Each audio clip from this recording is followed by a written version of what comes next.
Well, we have reached the official after 7 o'clock hour, so I'm going to go ahead and get us rolling here this evening. Again, my name is Amy Elke. I'm with the Children and Family Services Training Center, and I'm very thankful to have Dr. Stacey Benson with us here this evening as the CEO, president, psychologist from Benson Psychological Services. And with that being said, she's going to share her insight with us tonight on the topic of my foster child has sexually offended.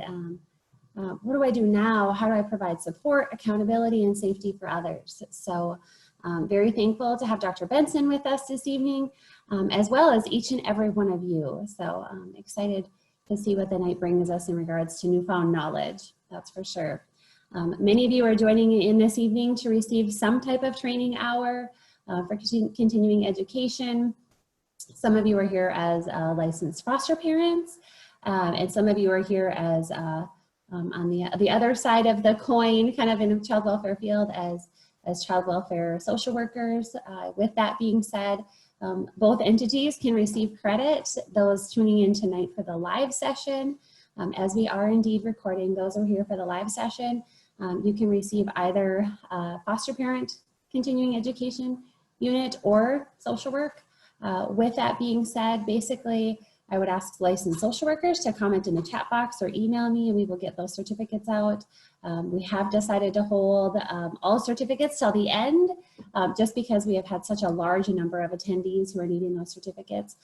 So they will go out in one email, so I'm not troubling you with 3 different emails with 3 different certificates for social workers, that is. So comment in the chat box or email me.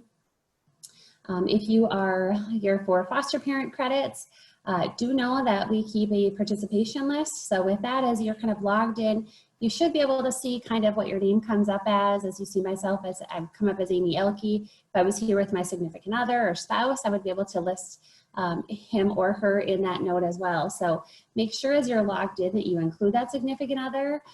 If technology is not on your side this evening and you can't rename yourself, no worries at all. You can go ahead and email me in response to like the flyer that was sent out, or you can go ahead and comment in the chat box, which we'll talk about in a second. So just make sure at some place that I know that it's not just you who's tuning in, that your significant other is named at some place, that sort of thing. With that, I will take the final list of attendees and email that list of verification out to all Human Service Zone licensing agencies, as well as PATH, YouthWorks, LSS, our tribal partners. So they will indeed have that list. If you're like me and want something to verify that as well, if you're kind of a paper hoarder like myself, you may want that physical piece of credit. And with that, you can go ahead and download off of the evaluation that I'll be emailing out tomorrow morning. That evaluation at the bottom of that, as you complete it, basically there will be a downloadable certificate that you can keep for your own records that will show that you have an hour and a half credit for this evening. With that being said, we do have a way to kind of verify how long folks are in the room. So if you're only able to join us for a certain portion of the evening, no worries, I can go ahead and give you credit for that half hour, hour and a half, however long you are present in the room. For those of you who are tuning in on the recorded version of this, I'm very thankful that Dr. Benson has given us permission to record so we can share this information long after this evening, because we know it's a very pertinent topic that we need to all have information on, that's for sure, how to respond when we have kiddos in these situations. So if you are tuning in on the recorded version, or even if you're here with us live and want to rewatch, you can do so on our website, the Children and Family Services Training Center website. And to receive credit for that, I would just ask that you contact your licensing worker and formulate that plan of how in turn to receive credit. If you have any questions with any of that, feel free to reach out to our office, send me an email, and we can certainly work through that. I mentioned the notion of the chat box, that you could include your significant other's name in the chat box, as well as kind of renaming yourself. Chat box is kind of how we're going to have to communicate this evening. As of right now, I'm seeing 131 logins, which certainly could be closer to 200 attendees because we have some dual parent households like I shared. With that being said, I would love if we were all sitting in one room together. We know it's not possible right now, but as well with the notion of travel and craziness of life, it would be hard for us to all be in the room on a Tuesday evening at 7 o'clock, right, from across the state. So nonetheless, this is our version of Room, and sadly, the only way we can really communicate effectively with so many people attending is through the chat box. So if you have comments or thoughts or questions, we will have time at the end to attend to questions. But if there's a question that comes up that's really relevant, Dr. Benson has given me permission to kind of interrupt and say, hey, we have a really important question here, or, you know, a point of clarification on, you know, something that she brings up. So go ahead and use that chat box for any of the above, right? Comments, thoughts, questions. If you're having trouble finding that, it's usually just a little like dialogue button, kind of like I have shown here on the screen. So it's usually that you can just kind of click on that little dialogue button and it should pop up and allow you to go ahead and type in your question. If you're tuning in on like a phone or a tablet, sometimes you literally just have to swipe left and then you can go ahead and kind of pull up that chat box. So I think that's about it in regards to kind of the nitty-gritty details to get us started this evening. I'm going to do my normal pause that we've done in the past. And with that being said, you know, tonight's topic is no different than the last two sessions we've had with Dr. Benson, that we're going to be talking about some well, more or less hard material, right? It's not easy to know how to address some of these situations with our youth. It also is that place where this may kind of spark some information in regards to other youth that you have had in your home in the past of hindsight's always easy, right? Of, oh, I wish I would have known that so I could have done this, those sort of things. And, you know, I'm just hoping that we can all give each other grace as we're learning new information, right? How to respond and how to attend and really support kiddos in their time of need, that's for sure, and how to best help get them the treatment and the safety nets that they need. So with that being said, I encourage you as you move forward through this training and you process it in the days to come to connect with your licensing worker or your youth case manager to walk those pieces of information forward. The other piece I would lay out that Dr. Benson has done an awesome job with us before is opening the door that, you know, if you need more information or if this sparks other questions, things like that, to reach out to her office. They have a variety of professionals. Of course, we're lucky enough to have Dr. Benson, but she has a variety of professionals on her staff that hold a wealth of knowledge in regards to this topic and others. So would encourage you to reach out to their office if something needs to be further processed. That's more of a one-on-one personal conversation. So just keep that in mind as we kind of go forward to give yourself some grace as we kind of process all of this and reach out to the supports that you have around you. So with that, I think that kind of completes my end of the story by all means. I have not given Dr. Benson, you know, in this session or the prior to, really probably the introduction that she deserves here because she brings such a wealth of information and experience and knowledge to the table. So with that, I'm going to stop sharing my screen so we can go ahead and pass you over to Dr. Benson. Again, this evening, we're not going to have cameras on. We're not going to have microphones on. So utilize that chat box so we can go ahead and have dialogue in that fashion. All right, so did that work? Did I get my screen out and you can hear me? Both, yes, all good, set to go. So this is me kind of giving a warm welcome from everyone to you. So Thank you. Thank you. Very much. And I just want to reiterate the part about please ask questions as we go. I will be saving some time and logging in at certain places in order to make sure that we have opportunities for questions and taking a break.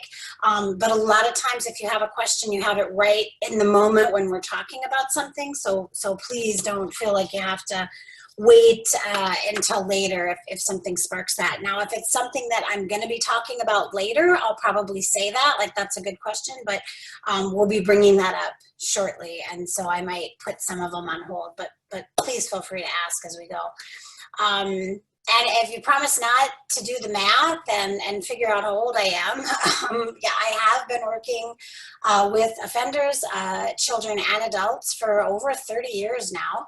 I had originally planned on working with children who had been sexually abused. That was my that was kind of my passion, and that was my plan. And then a series of events kind of ended up changing my career path, including getting hired for a job and then having a law be passed, and in between the time where I was hired for the job and the job started, my job description was completely changed in order to be able to be compliant with the law that passed and some of the requirements of the Human Service Centers in working with sexual offenders. And since I was kind of the new kid on the block and that was not a favorite position, that became my job, and I've really enjoyed it. I've liked my work, and I feel it's important work, and that it is a way that I can contribute to the safety of the community, even though I'm working with the individuals who have done the harm as opposed to the individuals who have been harmed. So we're going to talk a little bit about what happens when you are working with a youth who has sexually offended. And I'm going to give some very general tips and some kind of general safety plans and such, but it's really, really difficult to give specifics because so much of it is varied. It's going to vary on the risk level of the child. It's going to vary on any kind of, is the child neurotypical or not? Is the child able to respond to regular consequences? How much accountability and oversight is needed? So I'm going to talk about some sample safety plans and some sample reunification processes and how this kind of works. But please know that this is just kind of a general guideline, and what might be appropriate for the child in your home might look a little bit different than what it is that I'm going to be talking about here.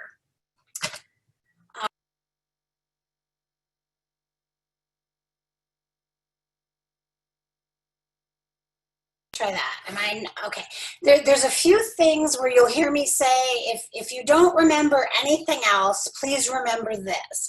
There's a few really take-home pieces that I want you to get. This is one of them. A lot of times, if a youth is sexually harmed, if a child is sexually harmed, there is the assumption that this child must have been sexually abused themselves, that's why they're acting out. And certainly, some children do act out their own sexual abuse by abusing others. That is something that happens, and that's something that we see. But that's not always what happens, and in fact, that's not the most typical way that happens. I would say, you know, over the many years that I have worked with youth, the most typical thing that we see is a 12-year-old boy who got on the computer and found some pornography and got curious and acted out with a victim of convenience, usually a younger sibling or a cousin that they were babysitting. Usually not force involved, something more like, I'll let you stay up late if you don't tell mom and dad what we're doing, and not because that person has been abused, and not because the kid has got some psychopathic or sexually deviant personality traits that are going to follow them into adulthood. So that's an important thing to keep in mind. The prognosis for these kids is very, very good. Just a few statistics on that.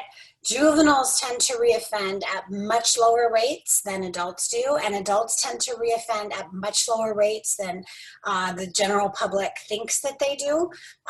But after treatment, youth with sexual behavior problems really do not reoffend at any greater rate than youth who have never had a sexual problem, right? And so it's about the same as spontaneous offending. It's right around 2 or 3%. So that's one of the reasons why, you know, if you notice, the title of this wasn't "My Foster Child is a Sex Offender," right? And I'm going to be real careful throughout this not to say sexual offender, but to say youth who has offended. Semantics matter, and we really avoid using the word sex offender with youth. They tend to be very, very different from adult offenders. Their treatment needs are different. The way we assess their risk is different. Their reoffense rate is different. And so it's really important not to think of a youth who has offended as a mini version of an adult who has offended.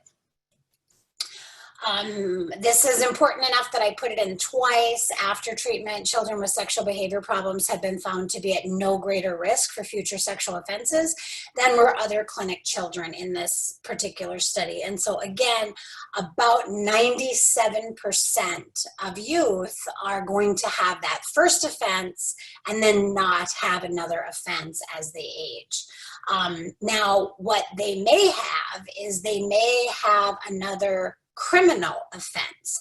That's not atypical to see a youth who has a sexual reoffense end up, you know, with an offense for stealing a bike or something like that. So not a sexual reoffense, but some other form of criminal or juvenile delinquency.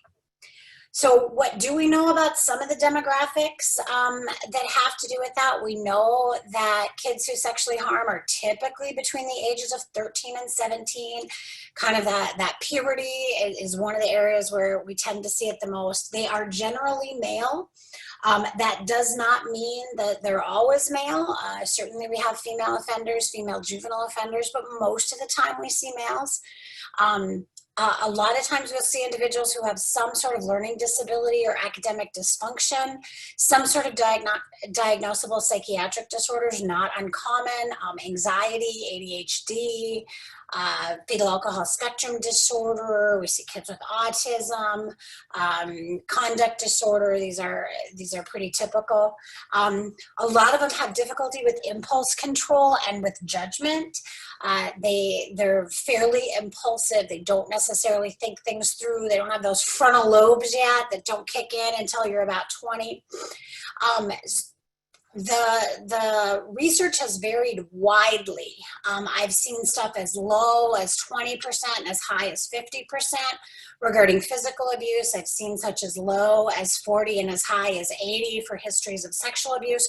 Really depends on the study and the the particular group that was being assessed at that time.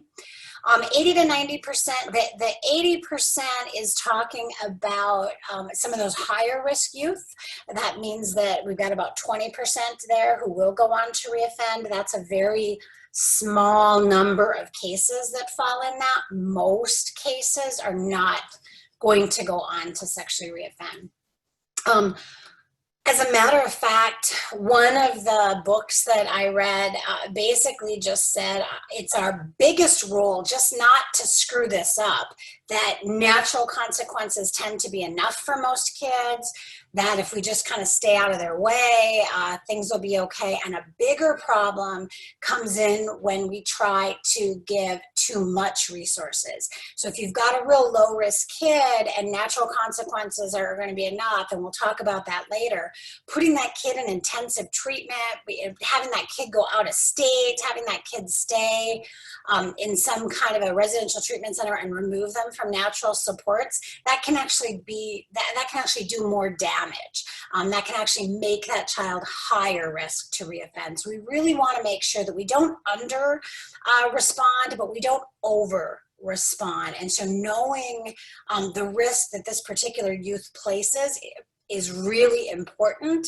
because what risk they are guides what our interventions are. And so typically youth will have what's called a risk assessment, which will help us determine if they're low, moderate, or high risk. And then once we know that, that will help us determine what their needs are. So this is another one of those, if you don't remember anything else. Your typical juvenile who is offended is much more similar to your typical juvenile delinquent than they are to your typical adult offender. And so if you have a youth in your care now who has committed a sexual crime and you're not sure what to do and you're really nervous because this is kind of a whole new thing for you and a whole new breed of cat, if you have experience working with kids with other sorts of behavioral disorder, other sorts of conduct problems, you're really just dealing with a kid who's got a modified version of that, chances are, much more likely than you are with working with a child who's going to go on to be an adult offender and commit, multiple crimes well into their adulthood. Let's see if I can go back, because it skipped over a slide, which basically said that if we were to say that the child that we're working with is a high-risk child, we would be wrong 9 times out of 10. Right? So it's that 1 time out of 10 where we have a high-risk child. We want to pay a lot of attention when we have that high-risk child, because that's a really important place to focus services, but that is the exception far more than the rule. Okay, oh, here we go. If we say all youth with a history of sex offending will go on to reoffend, we'll be wrong 9 times out of 10. So to recap some of the most important points, not all kids who have sexually offended have been sexually abused. Juveniles who sexually offend are more similar to the typical juvenile delinquent than they are to the typical adult sex offender. In general, juveniles have a very low rate of reoffense, and the high-risk juvenile is rare. After treatment, the juvenile who has sexually offended rarely ever has another sexual crime. And again, that's why we don't say juvenile sex offender. We say the juvenile who has sexually offended. Okay, so we're going to talk a little bit about what to do if the victim is another family member. These can be so difficult. Often parents feel torn, conflicting loyalties come into play. I see this especially true in blended families where, for example, the dad's son sexually offended against mom's daughter. Those kinds of cases are so difficult, and they really try families, and they really can set things up for some difficult conversations. Parents feel really conflicted. They want to love and support both children. They want to, do what's best for the family unit as a whole, and they don't really know what that means or what that looks like. How do I support the child who's been offended and still support the child who's done the offending? Like, what does that look like? Sometimes when this happens, it becomes really easy to say, well, why didn't somebody know this? Like, how in the world was that happening and mom didn't know or dad didn't know? Well, there's a lot of reasons why that could happen. One is the victim may not have recognized that what was happening was abuse. If you were here for the talk that I did on grooming, you'll remember that it can be a very gradual process. It can be made to seem very normal. A lot of times the individuals are grooming and they're not using force, and they might still be nice, and that might still be my brother that I love, and they're not necessarily always going to be that person that's hurtful and tricks me and makes me feel bad. So that leaves the victim feeling very confused, especially if the juvenile who's offended has made comments about this is normal, this happens in all families, people just don't talk about it because it's secret, but this is what is typical, and so that the child might not tell because they don't really know there's anything to tell. The abusive sibling could be in a position of authority. This could be the child that babysits, every evening after school, and maybe that older sibling has threatened that child, right? And they've said something like, I'm not going to let you play with friends or go on the computer or watch TV or anything if you tell, or if I think that you're even hinting at telling, then I'm going to make sure that when you come home, you're going to go straight to your room and just do homework all night. They might have been even more threatening, and they might have said something like, I'm going to hurt you. They might have threatened the family pet. They might have threatened a best friend. They might have threatened that you're going to have to leave this home or nobody will believe you. The victim also might not know what to say. How do I explain this? It might be very confusing, and they don't even have the language for how do I tell what's happened. Or they might not feel close enough to anybody to be able to talk about it. This is really tough stuff. And it's really embarrassing and awkward and scary for kids. And so to be able to tell somebody this, they really have to have that relationship where they feel like they can do that. The victim might be afraid that the parents will be upset. This is sometimes something that the perpetrating youth can tell them. And if you were here for some of my other talks, some of the tricks are having the victim touch the perpetrator first, because then you can confuse the child by saying, but you touched me first, right? And so then the child is afraid that, well, maybe this is my fault, or maybe somehow mom and dad will be mad at me. They could believe that they did something to cause it. They could believe that they're somehow to blame. And oftentimes, offenders will use this to their advantage, not so much with the juvenile offenders, but with the adult offenders. Sometimes you will see, them describe their victim as kind of overly sexual, or that the victim might come on to them, or the victim might, engage in a particular sexual activity without them even asking for that, right? So the offender, in their cognitive distortion, switches that to mean the child likes it, the child wants it, the child isn't hurt by it. But it could be that that child has learned that a particular type of offense is possible, maybe anal rape, and they really don't want anal rape, but they've learned that maybe they can pacify the offender with oral sex. And if they will perform oral sex, then they know that they're not going to be anally raped, right?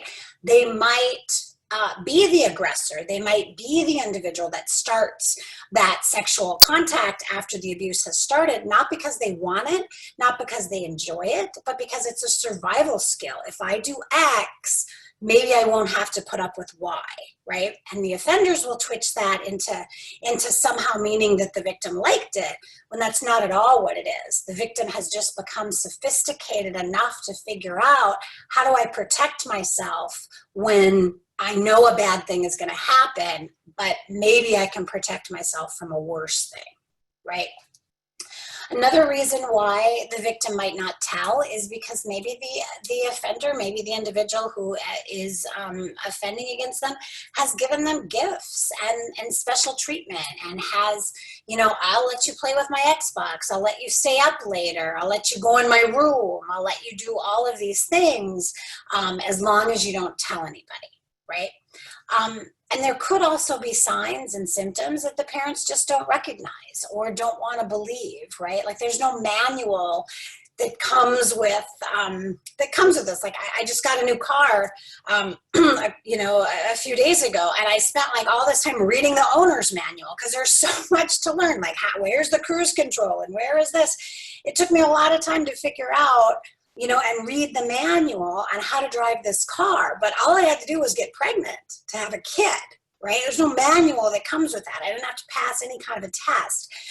And there's no way that, we're all, as parents, suddenly, just because we have a child, in tuned to exactly what these things are going to look like, right? They don't teach this in the Moz class. They don't teach this in your typical places. And so there could be some signs, but, we just don't know what those, we didn't have the education to be able to recognize it. When the victim is a family member, this is true for both children and adults, and with both juvenile and adult perpetrators, they're much less likely to tell. So they're much more likely to tell if the individual is a stranger, right? That's just easier to tell. It's not as awkward. We don't have those loyalties. We're not feeling like we're going to be blamed as much. If the perpetrator is a stranger, that's easier. If it's a family member, that's confusing, and it could be shameful, and there could be attachments to the family. People aren't all good or all bad, and we don't always stop loving someone just because they do a horrible thing, right? And so it's confusing to know, how am I supposed to feel about older brother or stepdad or, my favorite uncle, now that this has happened? And that's really confusing for adults, and it's really confusing for kids. So they might be afraid of, some kind of fear of retaliation or loyalty, or who's going to be believed, Or am I going to get in trouble? Or mom and dad have so much going on right now. I don't feel like I can put anything else on their plate. I see how stressed out they are. There can be a whole lot of reasons why somebody doesn't come forward and tell. So as the adults, as I've said before, we really want to balance how we respond. There are problems with both under-responding and over-responding. If we under-respond and we dismiss that it isn't that serious, or we don't believe the victim, or we see something that we don't quite think is right, but we don't ask more questions, we don't follow up, we don't have more oversight, that can create lots of problems, right? Because that situation can not only continue, but it can escalate. So, reasons why somebody might not report: I don't want to get the kid in trouble. I know that there's this thing called mandated reporting, and if I talk about it, the police are going to get involved, and maybe this is just a family matter and I can handle it this way. They might be really afraid of being seen as bad parents. Like, this happened on my watch and somebody's going to blame me and think that I wasn't paying close enough attention, and they can be very embarrassed about that. They might believe that they can handle it themselves, right? That this is just something that, we deal with as a family. We don't need outsiders here. I know how to deal with this. We had this happen in my family of origin, and I remember what we did, and we can just do that. And it may be that they just don't want other people involved. They don't trust other people to be part of that, that real personal matter. If we over-respond, if we automatically assume that abusive sibling is high risk, there's a number of things that could happen, and some of those things actually make the child higher risk, right? So putting a low-risk child into a group that is filled with high-risk kids. We used to think back in the day that, the low-risk kid would serve as a role model to the high-risk kid, and that would bring the high-risk kid's risk down. It doesn't work that way. What we learned is the low-risk kid becomes riskier. So remember when mom said it's really important who your friends are, wanted to know who you were hanging out with? It turns out she was onto something there, because we really want to make sure that we don't over-pathologize and put these low-risk kids in with higher-risk kids and give them intensive interventions, because we make that child worse. We interrupt natural supports. We move them away from pro-social, healthy individuals in their life and things that they're involved in, and that can create a much more difficult situation. Also, there are times where it is reasonable and beneficial to reunite. It doesn't mean that because this has happened that, I'll use the example of siblings, it doesn't mean that the siblings can never come together again. It doesn't mean there can never be a blended Christmas. It doesn't mean that daughter is going to never have a relationship with older brother, right? That might be the case, depends on where the victim's at and exactly what happened. But it's not always the case. And sometimes and often reunification is possible. And so we want to look at that as a reasonable possibility if we have the information to do that. And the research that we have just really does not support intensive interventions for lower risk youth. It just does more harm than good. Okay. So how the victim is going to respond to this, where we're going to be at as far as potential reunification, it's going to depend on how long did this happen. Did this happen one time, or did this happen multiple times, right? Did it happen over the course of 6 months or 6 weeks or 6 days? How close were the kids before that? How close were they in age? How close was their relationship? How did they get along before that? How well was the child who's been victimized functioning before this happened? Were they already having problems? Did they already have trauma in their life? Had they been victimized by somebody else? Had they had abusive experiences by other adults in their life? Or, they had more of a complex diagnostic picture? That's going to typically make this a lot harder. Also the response and support received from parents or other caregivers. I mean, how the first person the victim tells responds is critical to their resiliency going forward, and how that is going to impact their overall mental health going down the road. And so all of these things are things to keep in mind when we try to decide whether or not it might be reasonable to reunify this family. Okay. What about other siblings, if there's other siblings in the home who are not victims, right? What if this is like a 4-child family and we have the juvenile who's offended and we have the juvenile who has been offended against, and then we have these 2 other kids in the home and maybe they don't even know kind of what's happened. Well, what do we do with them? Can they stay in the home? Do they have to leave?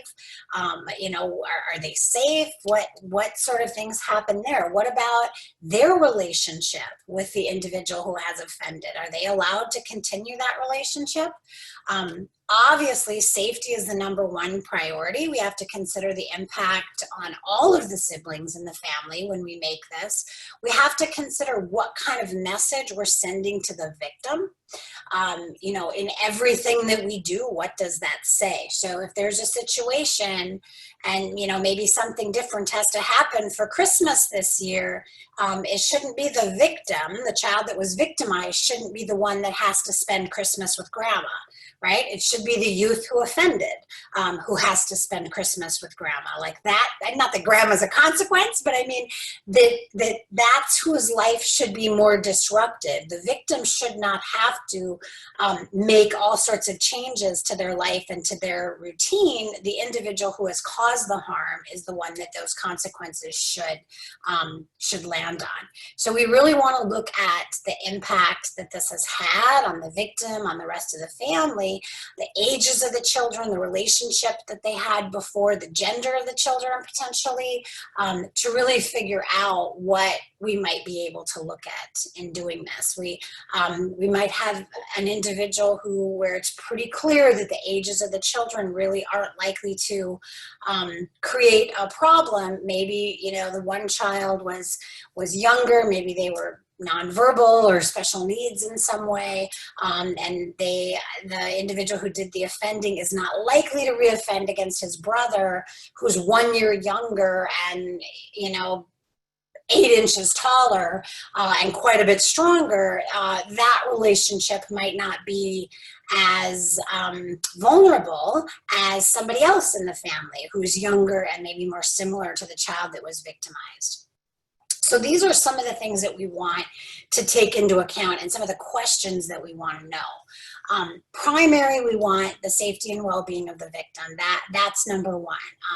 The child who has been victimized has to have a voice in this process because this is a child who had choice taken away from her or him. And so it's really important that if choice is taken away in the offending, that choice isn't taken away in the treatment planning.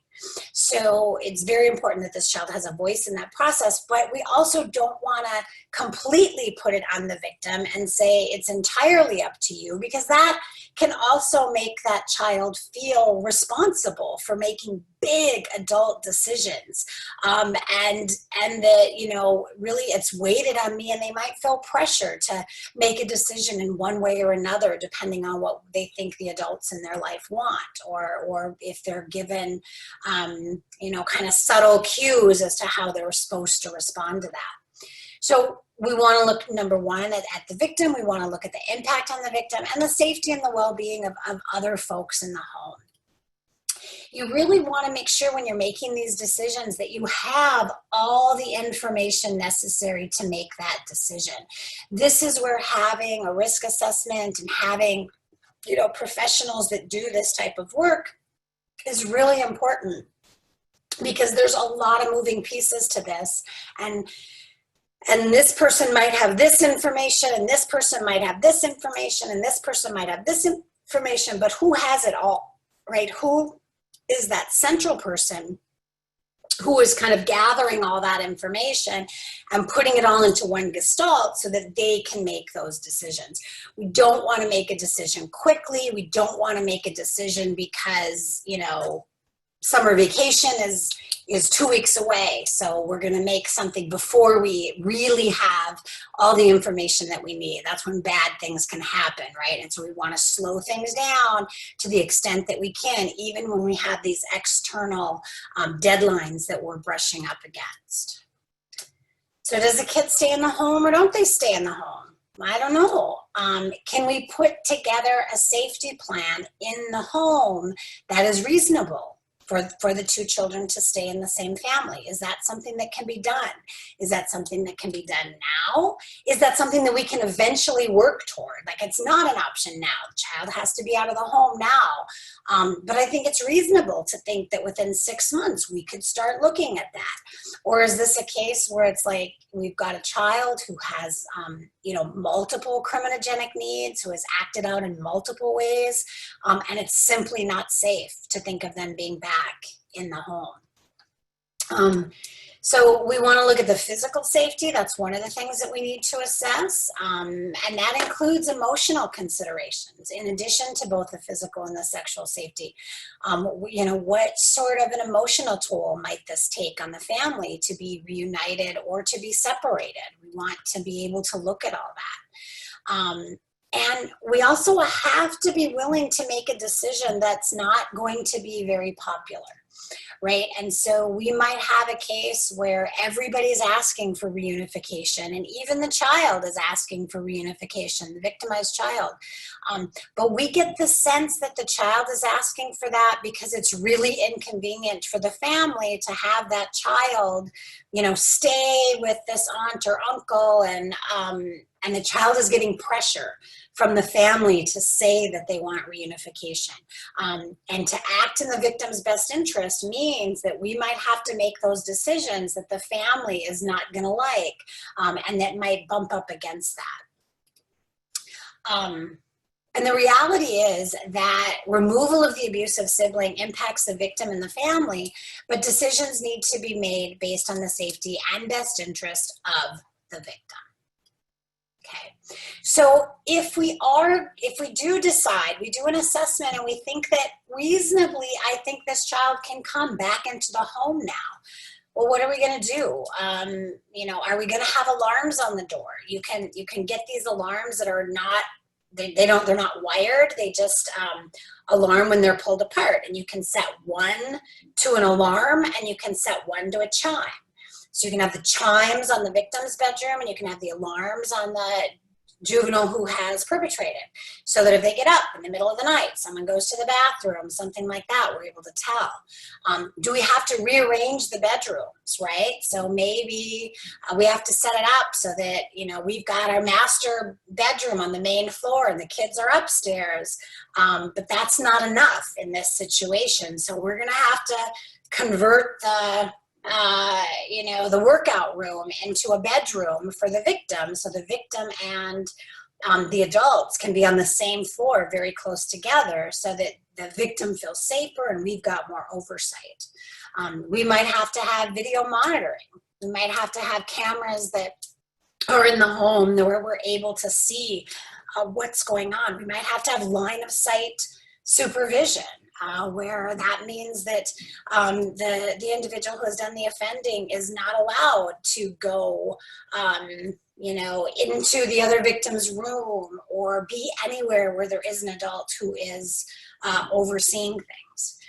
So there's all sorts of things that can be considered abuse too. When we talk about abuse, we often think of just hands-on abuse, but it could involve peeking on the victim in the shower. It could involve, you know, putting their cell phones in the bathroom and videotaping the individual going to the bathroom. It could be taking pictures of the victim and masturbating to them, and the victim finds out that that's happened. It could be having the victim watch pornography when the victim didn't want to watch pornography, right? Like we've interrupted the grooming procedure in that. Could be forcing one sibling to sexually act out with another sibling, right? The individual who is doing the perpetrating might not have touched either of the kids or have had either of the kids touch him, but they might have orchestrated something so that I want you to act out what I've seen on, what I've seen in pornography. So there can be a lot of different ways and a lot of different types of abuse. And if we think of it as only hands-on offending, we miss some of these other forms of sexual abuse. Okay, so I'm going to do this next section, and then I'm going to pause and see if there's more questions coming in. So reunification, ideally, the ideal situation is there's been a thorough assessment. And everybody's got their own therapist, right? The victim has a therapist, the juvenile who's offended has a therapist, and then there's this reunification therapist who's the one that kind of holds all of this information. Usually the child's PO has come and they've done a home visit, and all family members have agreed to the rules, and the parents have, gone through chaperone training so that they know what they have to watch for and subtle cues of grooming and how important it is to be watching all the time, and that abuse can happen in a matter of moments. And then typically what happens is, and we'll go through this in more detail later, but the child is slowly integrated back into the home, and that might start with a visit in the therapist's office, right? And so maybe when the victim is ready for this, maybe we're going to get together as a family, and what do you want to do? Do you want to watch a movie? Do you want to play a game? What might that look like? And the victim gets to kind of choose what that is, and then they come to the therapist's office and they interact, right? And then they go and they talk with the therapist afterwards. How did that feel? Was that scary? Did that feel okay?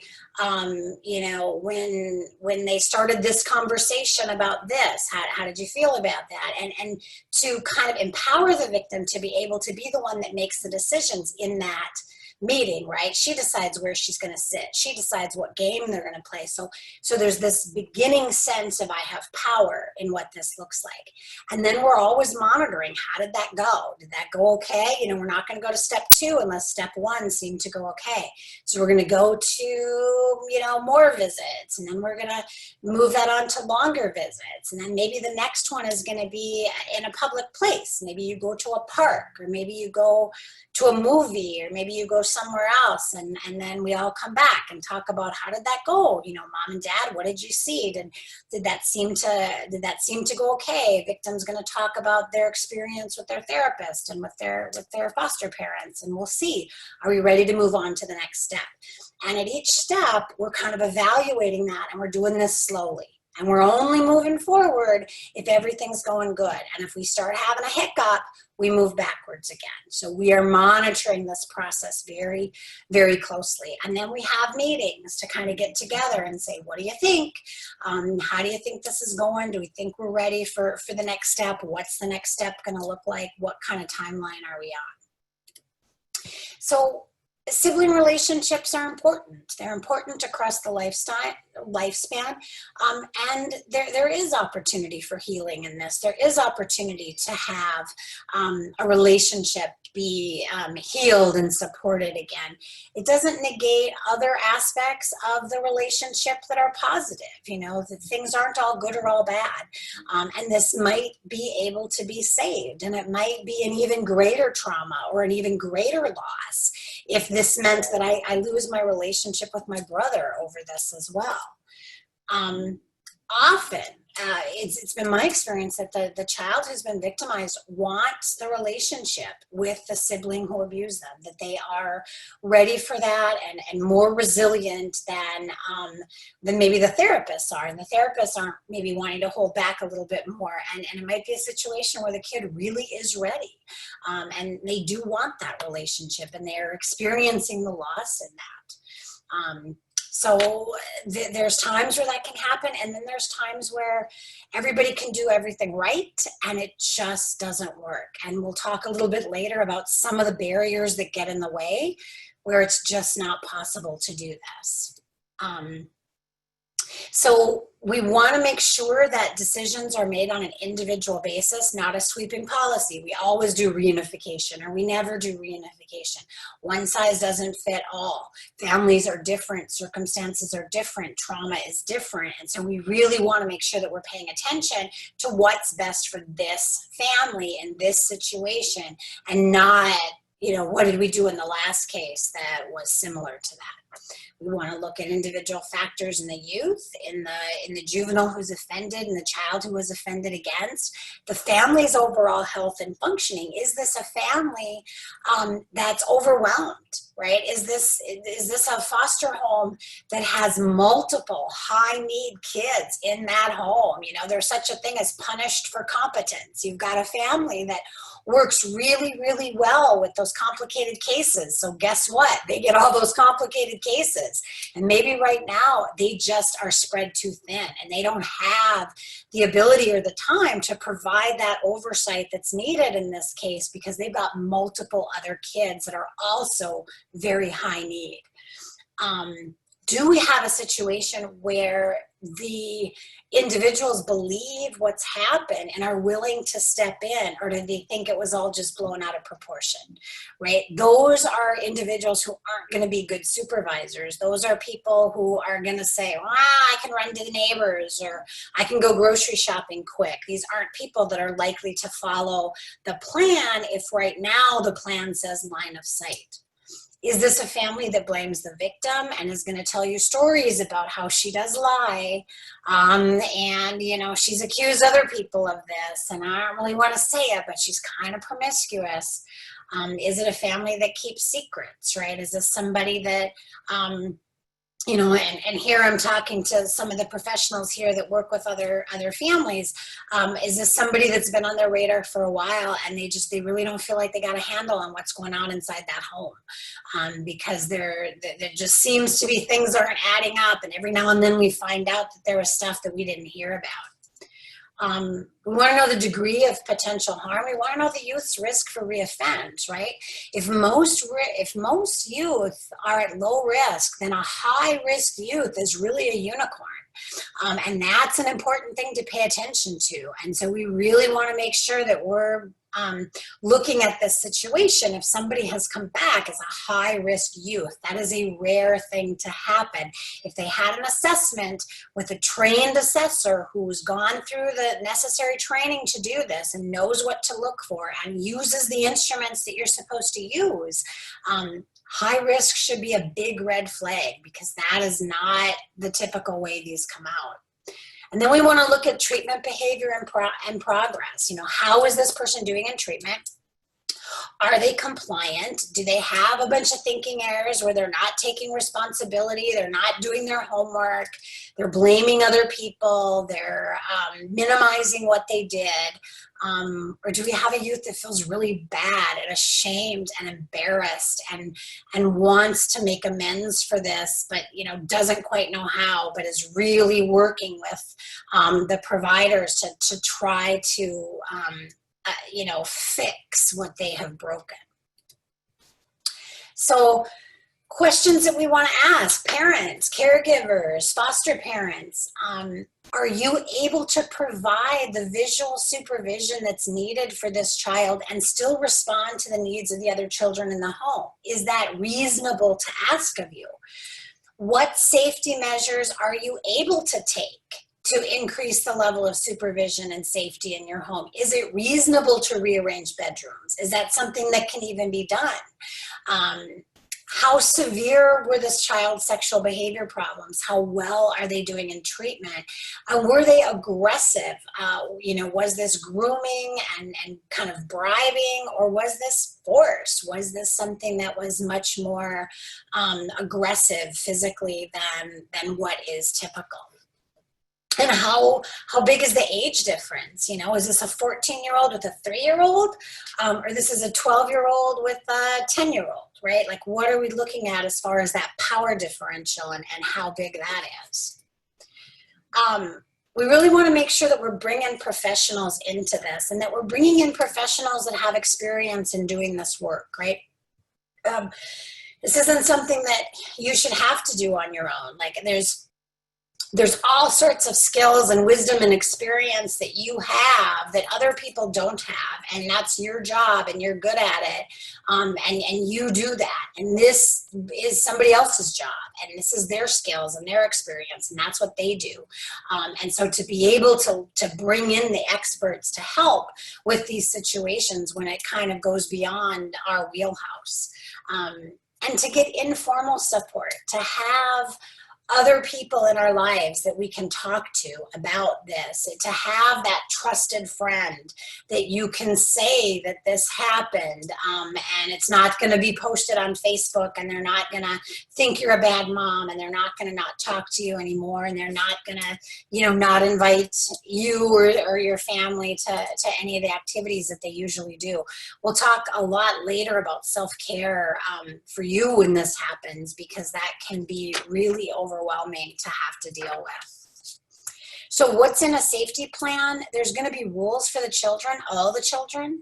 There's going to be activities they can do, and activities they can't do, right? We're going to want to come up with games that you can play that don't involve touch, games that you can play that have good, you know, boundaries. We're not going to play wrestle games or tickle games or anything like that. We're going to play board games and Uno and Monopoly and that kind of stuff. We're going to have rules for all family members regarding privacy, boundaries, and supervision, and we'll talk a little bit about that a little bit later. And we're going to have responsibilities for the caregivers in charge, like what is expected of you. The reunification process is going to take time, and that's important, and that's good, and it can be frustrating because it can seem like, oh, it's hurry up and wait, right? But that's part of the process, because we've got to see, how does this go? We're not necessarily going to see those negative reactions immediately. It might take a couple days until we see, how was the victim okay with that? Initially, they might have said everything is fine, and then a couple days later, they start feeling that it wasn't, and maybe I thought I was ready for this, but I'm not. And so we don't want to push this too fast. It's important to try to restore and to try to preserve families, but it's most important to keep children safe. Okay. And reunification is not appropriate in all cases, right? There's some cases where it's just not going to be possible.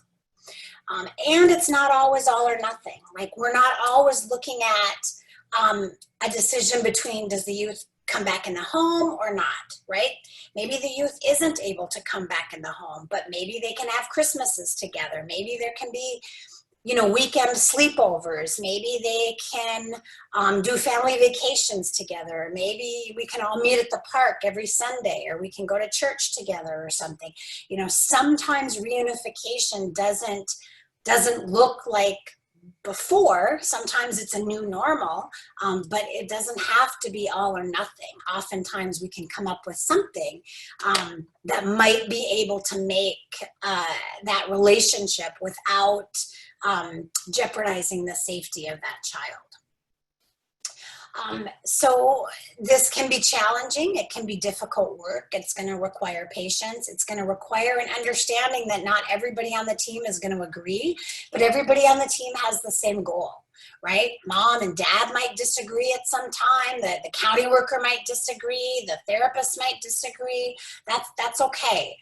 What we can all agree on is that we all have the same goal. We might have different ideas of how to get there, but we can work through that, and we can be open to listening to different perspectives so that we can eventually get where we all want to get. So there's three primary considerations: the victim, the abusive youth, and the caregiver. We have to look at all of that. Decisions are made not out of convenience, but in the best interest of the victim. And we want to make sure that it's not just what the victim says, because words matter, but we also have to listen to behavior and more, because that child might be saying that they do. They might be saying that they don't want reunification, when that's not necessarily what they want. They might feel like, that's what I'm supposed to say. That's what mom or dad wants me to say. That's what my therapist wants me to say. But we have to make sure that we're really getting a sense of what is it that they want. Do they want contact? Are they interested? Can we keep them safe? Are they able to talk to their therapist and other people about their feelings? If there is something they're uncomfortable with, do we trust that they will tell us? Do they feel like they can set boundaries with the juvenile that's offended against them? Can they say no? Do they feel empowered to do that? Is the juvenile who is offended, are they making satisfactory progress in treatment?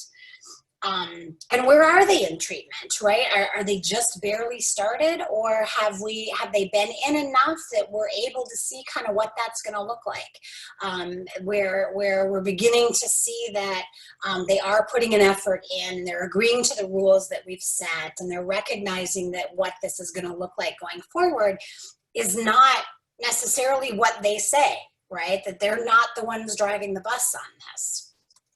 Do they understand the harm that they've caused, not just to the child, but to the family, right? The whole family has been impacted by this. And the extended family may have been impacted by this. Like, the ripple effect goes far and wide. Have they admitted their behavior? Have they taken responsibility for it? Do they know the rules? Are they ready to follow the rules? Are they making consistent progress in treatment? How's the caregiver? They are an important part of that. Do they recognize the abuse? Do they understand the risk that is present? Are they willing and are they able to do what is necessary to ensure safety? Or do you get the sense, like, if this is like counting, I mean, we're not talking foster parents, we're talking, the bio parents in this case. Do you feel like they're like, I'm not going through this again? Like, this has been a year-long process, and if something else happens, that family's not going to tell you anything because they're not going to want to go through this again. Do they understand and agree to the responsibilities inherent in supervising? Do they know enough about the details to know what they're looking for? Do they know enough about other types of offenses that could be happening? Are they able to provide that support to both the victim and the abusive youth? Do you get the sense that they're going to talk to you about problems as they come up? Are they willing to make modifications to the safety plan as we go and recognize that we're going to start with this, but this is just where we're going to start, right? This could change the further we get to that. And are they able to talk about rules? Are they able to have these conversations about expectations? Or they are embarrassed talking about this? Or is this a case where the kid kind of runs the house, right? And so, maybe parents are afraid. They don't even know what to do with the kid. And if he comes back in, they're really going to have that youth kind of be in charge again. And that's going to take all the supervision and planning that we want out the window. Are they clear about who is responsible for the abusive behavior, and are they placing the blame where it belongs and not on the victim? Are they willing to be supportive of everybody else who's around? Do they know the warning signs and how to react? Are they willing to participate in the treatment plan and discuss what's happening? Are they able to enforce the rules in the home? So we'll do these last couple slides and I'll open it up for questions, and then we'll loop back in. So some other things we want to look at is assessment of strengths and vulnerability in the individual, the family, and the community. Treatment process, therapeutic change, a plan to respond to risky behavior. Here's the plan that we have, but what is the plan if this doesn't work, right? And how flexible can that family be if A doesn't work? Like, if this doesn't work, I'm going to do this. And then am I out of ideas? Like, is this a family that is going to be able to respond to the shifting needs if things don't go as we expect, and they're going to have to make an idea on the cuff? Because not sure what happened. Because not everything is going to be in the safety plan, right? We can't plan everything. There's going to be some things that happen that we have to know that family is able to deal with, and that family feels equipped to deal with, right? Maybe the family's feeling a little bit overwhelmed, and I don't have the ability to do this, and this is a little bit out of my wheelhouse. I don't like the liability that I'm having to take on, and we really want to be sensitive to those types of things as well. Is monitoring and supervision possible? And, you know, are we able to put together a reasonable plan that all parties think at least has the potential to work, right? Not everybody's sold on it or 100%, but everybody looks at the plan and says, okay, if this is going to work, this plan is the best chance of getting there. So I think I'm going to take a break here and just see what kind of questions folks have, and I'll answer those. And then if there's not a lot of questions, or when the questions are over, I'll go back to finishing up with the slides. Sounds great. Let me just pull up the questions here. We have a few.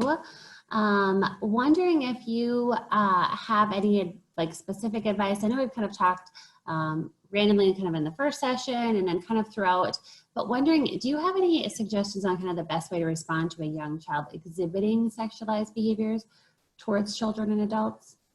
Sure. So that would depend on a couple of things. It would depend on the age of the child. It would depend on what kinds of behaviors that they're engaging in, and it would depend on are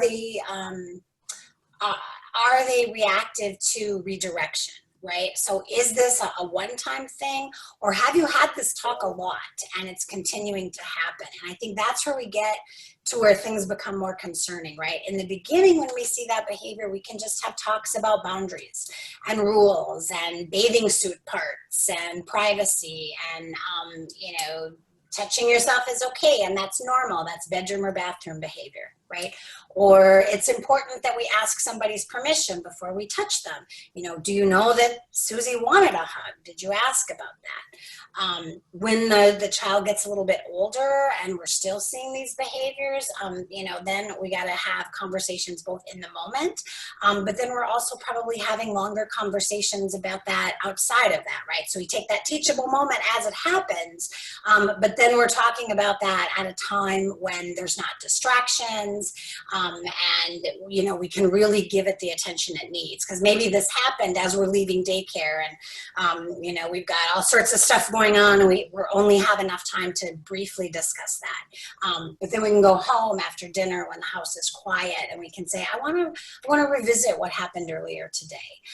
And we want to talk about, you know, I've learned that it can be really, really important and make a huge difference in compliance with kids and adults when we talk not just about what the rules are, but why these are the rules, right? Because if people know the why, then they're more likely to follow, even young kids, right? We don't touch the stove because it's hot, right? That makes a difference than just saying we don't touch the stove. And so to be able to explain that this can hurt people's feelings, or this can make people uncomfortable, and people might not want to play with you, and everybody has a right to their own bubble of privacy. And so to have those kinds of conversations, and to be able to be comfortable having conversations about uncomfortable things, and to, you know, the more comfortable you are in having that conversation, the less awkward it's going to be for the child. You might have to practice that conversation in the mirror. You might have to practice that conversation while driving to work. You might have to practice that conversation with your partner or a friend. But to be comfortable doing that makes a big difference, because then you can feel like you're more in charge, and you can feel like you're kind of ready for some of those questions that might come back your way. That makes great sense. I mean, I guess I really key into that notion of practicing, because I think these conversations can be, like you said, hard and awkward. So, you know, even though it's probably going to maybe even feel awkward, maybe role playing with a significant other or another safe person in your life, it's probably a good idea. Definitely. Yeah, absolutely. And anticipate, what am I most worried about? They're going to ask this. Okay, then how would I respond to that?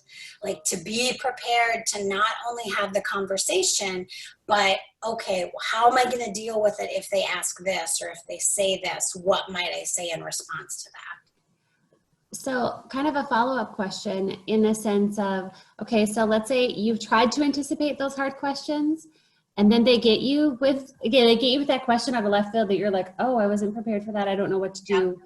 What do you do in that moment, right? When we don't have the words and we don't want to say something off the cuff that's not maybe going to be, I don't know if appropriate's the right word, but like the best choice of words.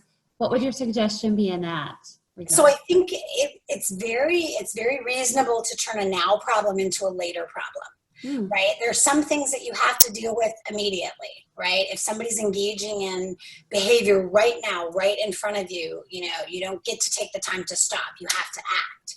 But if somebody asks you a difficult question, you don't necessarily have to answer that right away if you don't have an answer for that. I think it's very reasonable, for example, if you're coming up with punishments. I know my mom did. I hated this. It was worse than the actual punishment, but I'm going to have to think about what your punishment is going to be. These are really important questions, and it sounds like there's going to be a longer conversation that we need to have. And so we're going to talk about this now, and then let's set aside some time, tomorrow afternoon to really be able to go over the rest of your questions and have this conversation then. Now you've just bought yourself 24 hours to Google or call a friend or do whatever you need to do to figure out how to respond to that. We don't have to answer every question right now. The key, though, the important thing is if you say, we'll come back and have that conversation. You have to come back and have that conversation. That can't just be the way I avoid having difficult situations, right? But if you really don't know how to answer this, or that's really kind of difficult for you, it's okay to be able to put some distance in between the question and your answer. Wonderful advice, because I'm guessing we'll have those moments where we won't have the words. So thank you for that. Another person asked a question, how long does a risk assessment take that you mentioned earlier? And then who does that risk assessment? Sure. So risk assessments are typically done by a psychologist, who's been specifically trained in that. There's a few instruments that have been what we call empirically validated, which means they've been studied and they've shown that they're good, right? You don't want to get a risk assessment by somebody that just says, I've been doing this for years and I know a high-risk kid when I see one, because you want to make sure that we're looking at those things that research tells us indicate high risk. And those things aren't necessarily intuitive, right? I mean, some of them are, but some of them are like, oh yeah, I wouldn't necessarily have looked at that. Like, I wouldn't necessarily have thought that how many times that child changed caregivers before they were, 12 years old is indicative of what their risk to sexually offend might be, right? So there's factors that are important to look at, and there's factors that aren't as relevant that we want to make sure we're looking at. So how long it takes, that's going to vary by the provider that you have do it. But typically you could expect that the youth is going to be interviewed once or twice for a long interview, 2 hours, maybe 2 hours on 2 occasions. That the parents are going to be interviewed, that they're going to review any of the records. They're not likely, the risk assessment person isn't likely to talk to the victim, but they're likely to review the victim statements from law enforcement. They're likely to get the perspective that way, but it can re-traumatize the victim to have the person doing the risk assessment do that. They're going to review other mental health records. So if the youth has been in counseling before, they'll want to get those records. They might want to get school records. There'll be a battery of psychological testing that they might go through. So from start to finish, by the time the written report is done, it's not unusual for that to take a month. But from start to here's what my recommendations are going to be, but it's going to take me a while to write the report. That can happen much quicker, right? I think of it as like a puzzle. I might not have all the pieces put together yet, but I've got enough pieces put together where I know this is a puzzle of a ship. I can tell that. And there might be some surprises, that I wasn't expecting, but I've got a pretty good idea of what that's going to look like. And then the final report is just kind of going to have it's just kind of going to be tweaked to that, right? And so that can happen a little bit faster that way. So this is maybe a good follow-up question the next person did ask, kind of in regards to those support groups for parents or caregivers of victims, and as well as children, who have offended that way. Do you have any suggestions, any that you would recommend, in certain parts of the state or even virtually? You know, I wish I knew right now of any like formalized parent Yeah. support groups that are going on, and I don't. I think that would be great. I think that's something that we've tried to get going, but you know, we just haven't had the need for it enough for a group, right? We've had this Mhm. individual, and then a little later we had this individual, and I think maybe if people just knew about it, there would be enough for that. But I would probably check Psychology Today is a really good place to see what sort of things are being offered. The local human service centers, if they don't know, they might know what is available in the community. Sometimes like the 235 Seeks will have listings of what's going on and what might be available. Local churches might be aware of kind of what are some of the options. And if there's not anything formal that's together, it might just be working with a provider that has some experience with this, and that might be your support person. And potentially that provider might know of other families going through this, and they're able to kind of, you know, with HIPAA, they're able to say, well, I've got another family, let me talk to them. Then talk to this family. Pretty soon everybody's agreed. Okay, now I can share names and let people kind of create their own informal support group that way as well. Wonderful. Thank you for that. The next question we have is, when you referenced reunification earlier, this person was kind of wondering where that child was in the meantime, meaning like a treatment center, grandmas, relatives that way, foster care, any of the above, all the above, just kind of wondering for some specification. Yeah, so I've seen that happen a lot of different ways. I've seen where parents are separated, um, you know, before this happened, and so that's kind of where they stay. I've seen, you know, grandparents or extended families take on one of the children, or friends of the family. If they've got a higher risk kid, if they've been in juvenile detention. Or a very high risk kid, they might be in a place like Dakota Boys Ranch or Mille Lacs or YCC or something like that. So a lot of times when the child is out of the home, the way I've seen it is kind of informally, the family has found somebody else within the family that's willing to take that other child on temporarily, whether it's a favorite uncle or some sort of an extended family member. Okay, this next one's kind of specific, but it kind of goes on those same lines. It was kind of a hypothetical type of just kind of brainstorming question that this individual had, talking about, okay, now this child was reunified, or maybe they never even left the home. Okay, they're back in their home, they're doing well that way, and time goes on, right? And the child who had offended is now invited for that sleepover or participates in other what we would quote unquote say, you know, typical just kind of activities like gym class or other pieces like that where other peers could be vulnerable. Do those caregivers or parents have any obligation to like inform those other parents to help safeguard their kiddo, or like for the school to step in and provide some safeguards, things like that? Anything that those caregivers need to do longer term to kind of keep everyone safe, including that kiddo of their own?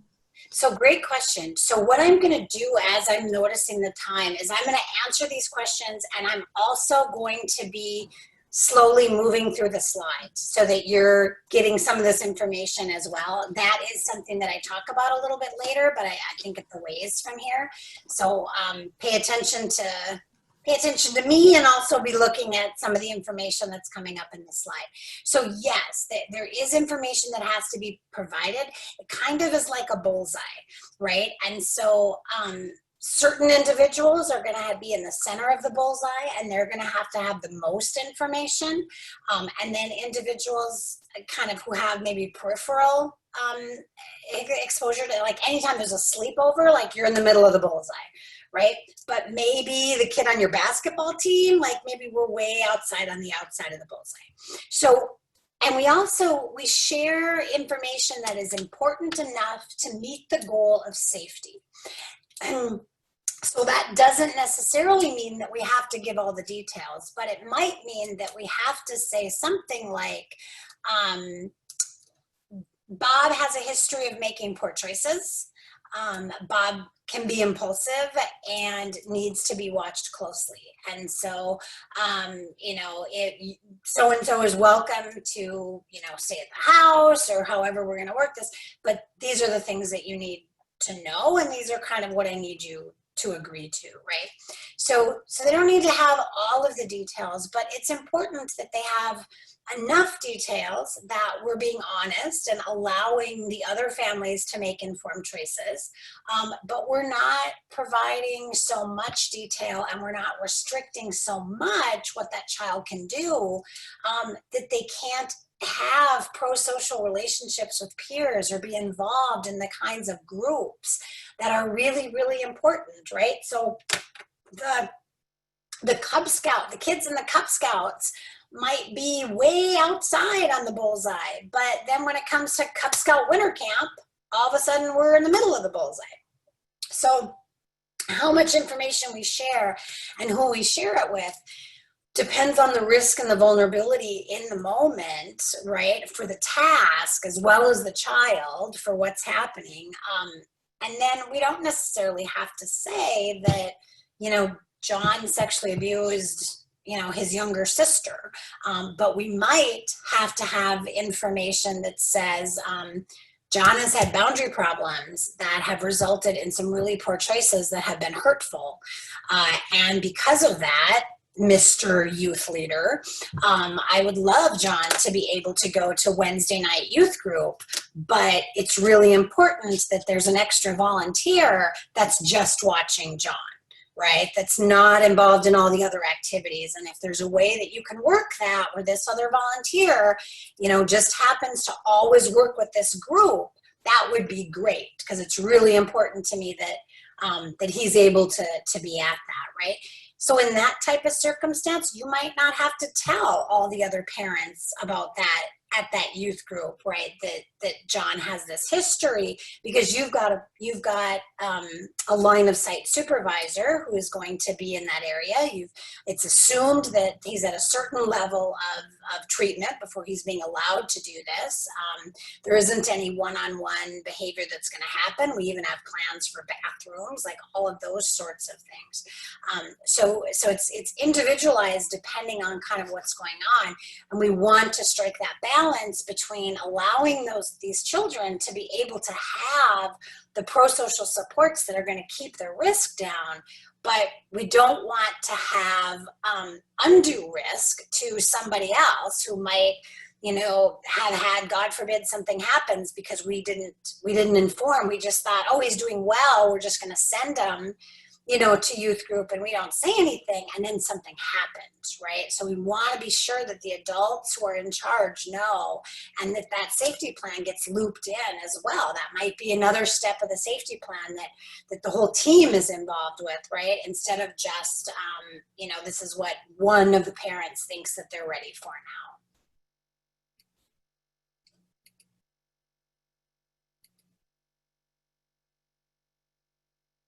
Oh, did I lose you, Amy? Oh, there you are. Okay. No, it just wouldn't go.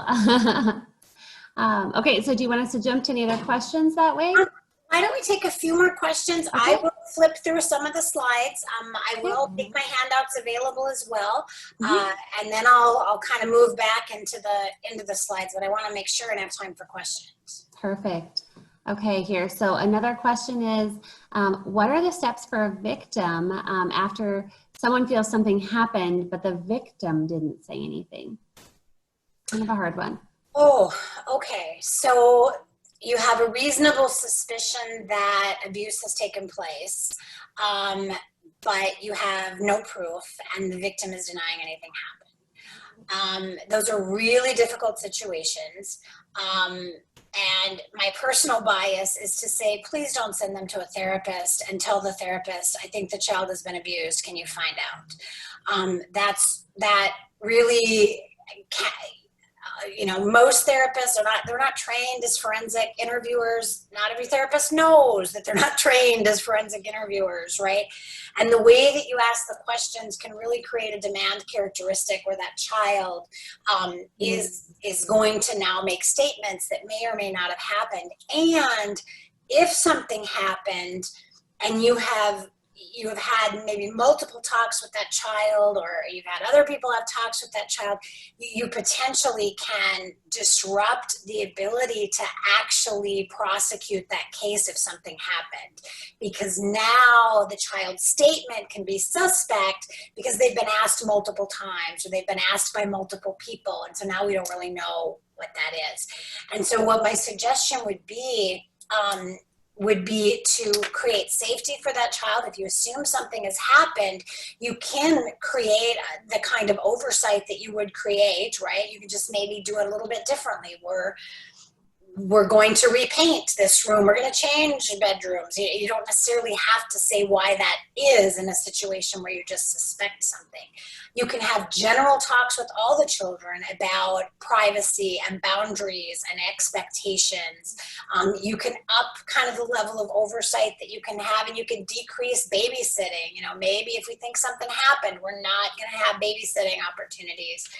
You can create kind of opportunities to have organic conversations about boundaries and privacy. And, you know, maybe you know, foster mom, maybe you talk to foster dad and say, hey, when the kids are around, please like walk into the bathroom without knocking when I'm brushing my teeth, right? And then you have a conversation and reinforce the importance of, oh, you know, it's really important that the rules in the family are bathroom doors are locked and everybody knocks, and it's really easy to forget that, but it's a good time to have those reminders again, right? And so create ways also where it's safe for the child to have these sorts of conversations. Make sure that there's other important helpers that are in the child's life. Please watch the screen. I'm going to go through some very general reunification things that we can do when a child might be returning to the home. They're going to flash across the screen here. But those are some of the ways where you can kind of try to create that. What I wouldn't do is try to be a police officer. I wouldn't try to gather that information because you can make it much more difficult to actually prosecute that case or find out what really happened. You know, as I said before, your memory is not like a recorder, right? It's like a Wikipedia page, and you can edit it and other people can edit it. And sort of, you know, I'll give you a quick example. My husband was staying at his sister's, and his sister accidentally backed up and ran over Taylor, her daughter, his niece's bicycle, right? And so my husband, you know, was going to be the nice uncle. Her birthday was coming up, and he took Taylor to Walmart and bought her a new bicycle, right? Well, it became kind of a funny story where Angie, the mom who had run over the bicycle, would tell Taylor, no, Richard ran over the bicycle, right? I was the one that bought you a new bicycle. Taylor is now a very intelligent, young, beautiful special education teacher who truly believes Richard ran over the bicycle, right? Like, she knows intellectually, she's been told now that that's not the case. But she not only remembers that, she remembers the drive to pick out the bike. She remembers the conversation her and mom had about buying the bike. These conversations never happened. But that is just kind of an example of how something that was just kind of this funny little thing. No, Richard drove over the bicycle. We got you the new bicycle. That memory is now as real to her as any other memory she has. And so we want to be very, very careful if we start, you know, looking and asking questions and dropping hints, especially with children who might be vulnerable to that, to make sure that we are not introducing trauma that wasn't already there. I think that's a really, really important point. Wonderful. Yeah, very, very good point, right? Because we all do have the best intentions when we're asking some of those questions and wanting to know, but in turn we may be impacting in a negative way. So thanks for that advice. Another question would be kind of referring back to the prior conversation we had about kind of informing those other caring adults for kiddos in our lives, right? Whether it's a school or the sleepover parents, that sort of thing. Would you say it would be kind of the social worker or caseworker's place to inform the school that way, or would you see foster parents? I have some thoughts on that, but I'll let you go ahead. Yeah, well, I think that depends. There's not always going to be a case. Like, I mean, we could be down the road to where there aren't maybe caseworkers that are involved in that situation, right? And oftentimes the foster parents are going to be the ones that also really have the relationship with those other people, right? They're the ones that are going to the parent-teacher conferences. They're the ones that are doing stuff. And so I think all things being equal, I think it can be best if it comes from the foster parents. I think it also just potentially sets the situation up.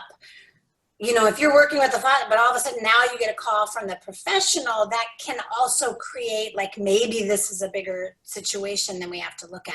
Now, if it's going beyond the comfort level of the foster parent, and if we're into an area that might be, you know, a much more difficult conversation, or maybe a higher risk kid, or something that requires kind of navigating multiple systems, then I think it can be really helpful to be able to have some of the other professionals involved, either in the directly having those conversations. But I mean, if we're looking at stuff like, you know, sleepovers and, you know, after school chess clubs and that kind of stuff, I think if the foster parents are the ones that are having those conversations and signing them up for activities and stuff already, as long as they feel like they've been given the tools to be able to have those conversations, and maybe they're supported in the back by the professionals, then I think they can have those conversations. You know, and I guess from a child welfare standpoint, I would add, and when you're talking about those supports from the back end, I would want to just kind of put a little disclaimer to make sure that, and I don't want to know if permission is the right word, but make sure, because we are sharing very confidential information, to make sure that we do have the rest, and I'm not saying the full team, right? We don't need maybe, you know, mom's addiction counselor who is part of our child and family team process to maybe be a part of this discussion.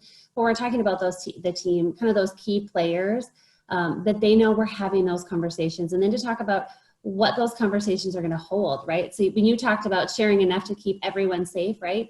That the caseworker involved, as well as maybe even mom and dad, depending on the family situation, right? We don't know. There's a lot of, you know, what ifs in those situations, and it depends. But really making sure that you do have an appropriate kind of permission to share that confidential information at the level that it needs to be shared at.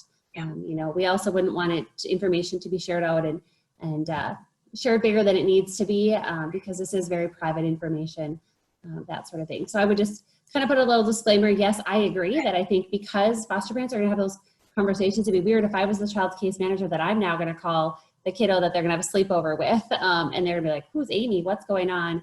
It might open more doors for more questions and make it a bigger deal than it needs to be. But I would just say, make sure you're talking with your caseworker before you move forward and having those conversations. Perfect. Definitely. Or maybe if the conversation happens off the cuff because it's a random situation that happens on the fly, make sure that you're informing them after the fact, saying, hey, I did have to have this conversation because of the safety concern that presented. You know, kind of right. thing. And even in that case, there still might be opportunities to turn a now problem into a later problem. Definitely. To a sleepover doesn't mean I have to have this conversation right now, right? It means that I have to have that conversation eventually, but I can take the time to go back to the team and kind of talk about this, and is the child ready, and how would we have this conversation? And then I can call back and confirm, because the answer to the sleepover could just be, I'm not sure if it would be available. Thank you for the invitation. I would love to get back to you on that. Definitely. You know, and I guess in regards to time's sake, I know we are over the 8:30 hour, and I do have a number of other questions that have kind of come in privately, so other folks won't be seeing them in the chat box as unaddressed. But from what I'm seeing with the questions that are left at this point, they seem to be more specific, kind of maybe on that hypothetical standpoint. And I guess I'm just going to kind of use my professional judgment and say, you know, if those are questions that you have out there, because I'm seeing them as a little bit more specific, to maybe reach out to Dr. Benson and her office to maybe get more specific advice of how certain things should be handled that way. Because my guess is, what I'm reading in the questions, there's a lot of it depends.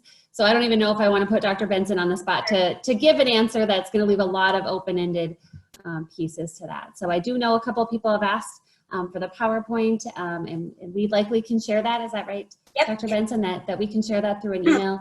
So when I email out kind of the link for the evaluation, kind of for that Qualtrics survey, that'll have the option for a certificate. I'll also include the PowerPoint in that.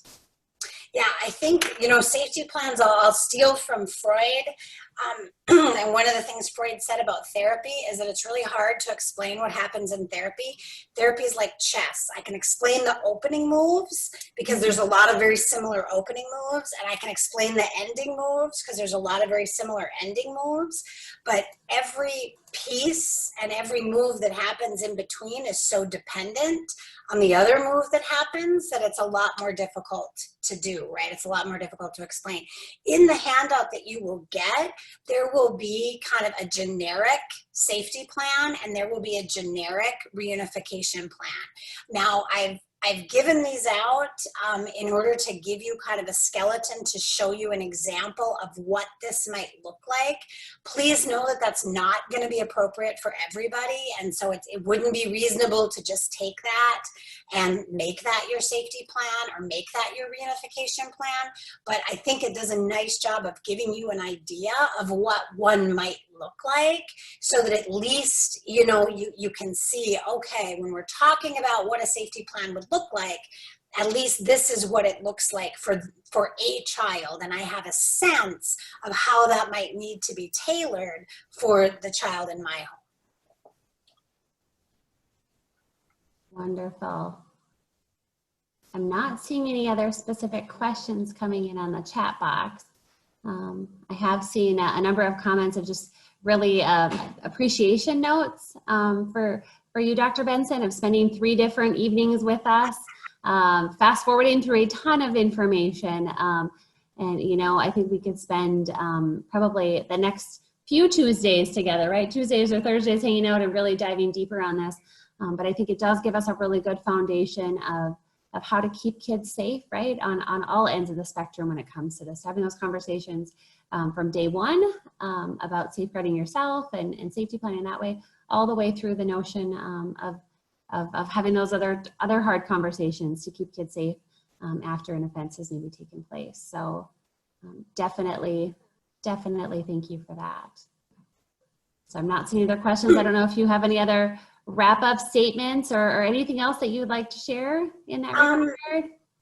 I think that the only other thing that I would have to say is just the importance of also self-care for you as parents in this situation. This isn't easy.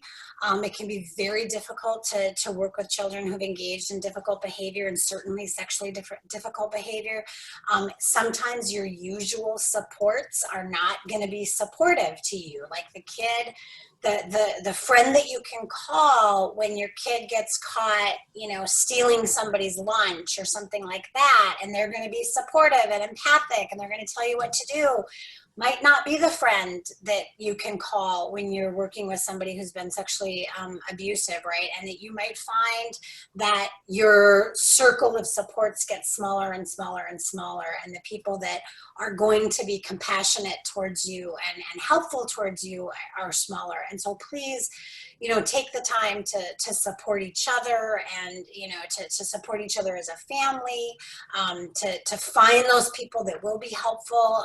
It may be that you have to seek more out as a professional, but take that time for self-care. That's something that we say, and we're so good about, doing it, and then we're not good about taking that advice, I know, for ourselves. But it really, really is important when you're working with some really difficult situations, some situations that might tap something personal in yourself, a situation that you might personally have been affected by, and how that is going to interfere with how you're able to work with this situation going forward. So just please be patient to yourself and extend yourself some grace, and find some ways to make sure and create important safe space for yourself as well as the children.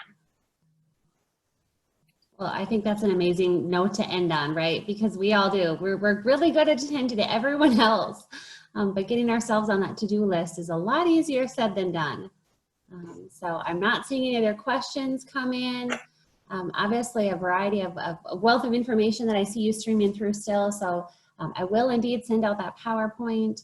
And then I guess if folks have other lingering questions or concerns that way, to reach out to our office, for us to reach out to Dr. Benson, or maybe reach out to her in her office in Fargo there. So I sincerely appreciate everyone's time. You know, our nights aren't as beautiful as they once were when we started, right? When we started these sessions, it was a gorgeous summer night, and it definitely feels like fall. But nonetheless, I know everyone took time to rearrange schedules and get kids kind of attended to, at least for the most part, right? So you could free up this hour and a half, and I really appreciate that so many folks took the time to join us this evening. Again, if you need to review this session, because there was so much information, we'll have it up on our website by this weekend. There'll be an evaluation that goes out tomorrow morning that will have a downloadable certificate. As well as within that eval, you can go ahead and put in any comments, questions, thoughts for future sessions, thoughts for maybe how we should have Dr. Benson back, those sort of things. So feel free to leave those comments in that evaluation as well. And I will go ahead and turn, probably by the beginning of next week, turn over that list of attendees to your licensing agencies. So with that, I think we are wrapped up. Once again, we went over a little bit on time because there was just so much to cover by all means. So again, sincere thank you to Dr. Benson and to everyone else who joined us this evening. And I'm not quite sure when around the corner, but it won't be long, and I will hopefully see some of you back here for another session of education for training. So with that, I wish everyone a great night, and you take care. Perfect. Thank you for having me.